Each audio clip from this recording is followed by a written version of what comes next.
नफरत की जिसने देवभूमि को शर्मसार कर दिया है। देहरादून की शांतवादियों में पढ़ाई करने आए त्रिपुरा के एक होनहार छात्र एंजल चकमा को सिर्फ इसलिए मौत के घाट उतार दिया गया क्योंकि उसका चेहरा हम जैसा नहीं दिखता था। उसे चाइनीज कहा गया, उसे चिंकी कहा गया और जब उसने कहा कि मैं भी भारतीय हूं तो उसे इतनी बेरहमी से पीटा गया कि उसकी जान ही चली गई। अब इस मामले में नेता प्रतिपक्ष राहुल गांधी की एंट्री हो गई है और उन्होंने जो कहा वो सत्ता के गलियारों में चुभने वाला है। राहुल गांधी ने सीधे बीजेपी नेतृत्व पर हमला बोला है। उन्होंने साफ शब्दों में कहा, नफरत रातों रात पैदा नहीं होती। उन्होंने आरोप लगाया है कि वर्षों से युवाओं के दिमाग में जो जहर घोला जा रहा है, बीजेपी ने उस नफरत को नॉर्मल बना दिया है। राहुल का सवाल सीधा है, क्या हम एक ऐसा मरे हुए समाज की ओर बढ़ रहे हैं जहां अपने ही देश के भाई बहनों को निशाना बनाया जा रहा है और हम आंख मूंद कर बैठे हैं? लेकिन देखिए पुलिस का रवैया कैसा रहा। देहरादून के एसएसपी कहते हैं कि नस्लीय टिप्पणी की बात तर्क संगत नहीं लगती क्योंकि आरोपी भी नॉर्थ ईस्ट के हैं। अच्छा, तो ये अगर नस्लीय हमला नहीं था तो फिर एफआईआर में जाति सूचक शब्दों का जिक्र क्यों किया गया है? पीड़ित पिता तरुण चकमा का दर्द सुनिए। वो कह रहे हैं कि अस्पताल ने लापरवाही की। 18 तारीख को ऑपरेशन से पहले बच्चा बोल रहा था कि पापा आप चिंता मत करिए, मैं ठीक हो जाऊंगा, लेकिन वो बच्चा फिर कभी नहीं बोला। 26 दिसंबर की सुबह 4 बजे उसने दम तोड़ दिया। इधर मुख्यमंत्री धामी ने पीड़ित परिवार से फोन पर बातचीत की। 4 लाख रुपए का चेक पीड़ित परिवार को भेजा है और कड़ी कार्रवाई का भरोसा भी परिवार को दिलाया है। गृह मंत्री अमित शाह ने भी पीड़ित परिवार से बात की, लेकिन सवाल यह है कि क्या एक छात्र की जान की कीमत सिर्फ 4 लाख रुपए है? बता दें, एंजल चकमा की गर्दन पर लोहे के कड़ों से तब तक वार किया गया जब तक उसकी नसें नहीं फट गई। यह हमला सिर्फ एंजल पर नहीं बल्कि भारत की एकता पर हमला है।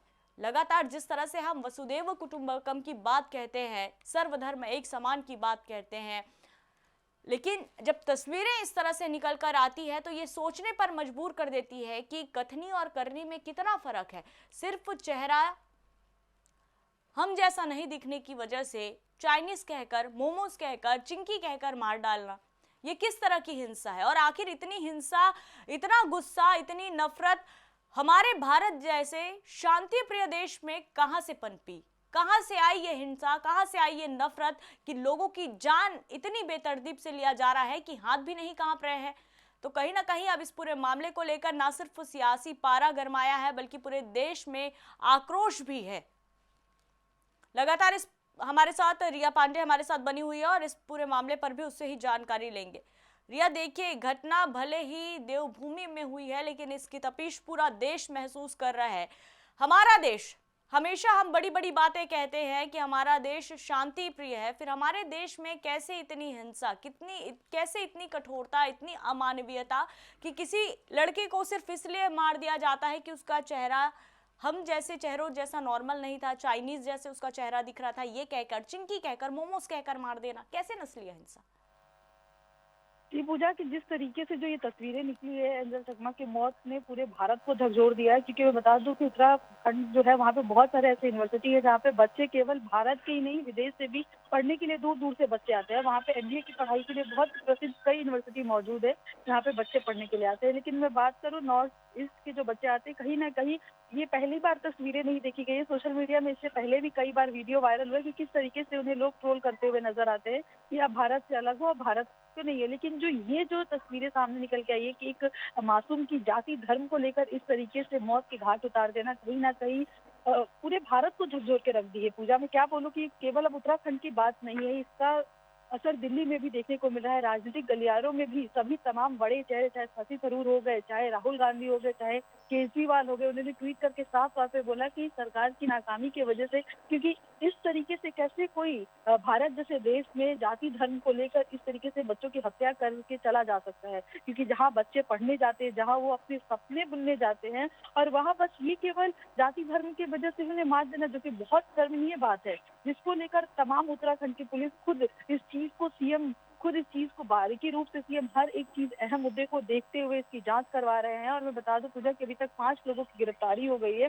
वहीं इसमें छठा नाम भी है जिसको नेपाल से करेक्शन किया जा रहा है कि वो नेपाल का रहने वाला है, जो कि भी फरार हो चुका है। और उसको खोजने के लिए उत्तराखंड सरकार से 25,000 का इनामी रकम भी रखा गया है। लेकिन लगातार पुलिस उस व्यक्ति की भी चारों तरफ मैं बात करूं जांच चल रही है, इसलिए नेपाल सरकार से भी उत्तराखंड के सीएम धामी ने बात की है कि अगर उस तरीके से वहां पे वो व्यक्ति पाया जाए तो उसको तुरंत गिरफ्तारी में लिया जाए। और अभी 5 लोगों को गिरफ्तारी ले ली गई है। वही अब उसकी हत्या हो गई है। हत्या के बाद मतलब वो जा चुका है वो बच्चा उनका, तो इसको लेकर उनके ऊपर मर्डर के भी चार्जेस लगते हैं। तो अब उनके ऊपर बहुत बड़ी कार्रवाई होगी और लगातार उन पर कार्रवाई चल रही है। लेकिन बात यहाँ पे कार्रवाई की नहीं आती, जिस तरीके से एक बच्चे की जान चली गई, इसके अलावा भी कई तस्वीरें अलग अलग निकलने को आई क्रिसमस में।